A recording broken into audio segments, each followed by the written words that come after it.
North Korea kicked off celebrations to mark 75 years as a nation with a large gathering. Leader Jong Un presided over the event, but it was North Korean Premier Kim Tok-hun who addressed the crowd. 75 years ago, the flag of our republic flew high in the blue sky of our homeland, carrying with it the dreams of the Korean people who aspire to lead the world. Today, it flies proudly, carrying the dignity and glory of a powerful nation. The meeting was followed by a parade at midnight that featured paramilitary forces, including a display by a parachute unit.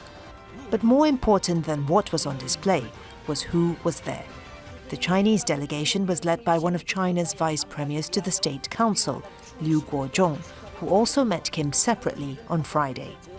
Russia did not send its senior officials, leading to speculation they could be getting ready for a possible meeting between Russian President Vladimir Putin and Kim. Reports say a meeting between the two would likely focus on an arms deal that would benefit Russia in its war on Ukraine. In return, North Korea could receive food and energy assistance, and also technology to help advance its nuclear weapons program. Many experts have been predicting for several years now that a bloc is being built between these three authoritarian states. They're essentially trying to balance, in some ways, the growing strength of the US, Japan, and South Korea relationship by building their own trilateral relationship. Tensions in the Korean peninsula are at their highest in years. North Korea has conducted a record number of weapons tests this year, while the US's combined military exercises with South Korea and Japan have intensified.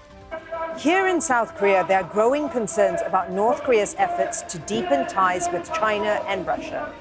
Earlier this week, South Korean President Yoon Suk-yeol urged China to do more as a permanent member of the UN Security Council to address North Korea's nuclear threat. But he also said his country will strengthen ties with the US and Japan to counter Pyongyang. It appears divisions in this region are set to remain, perhaps even increase. Florence Louis.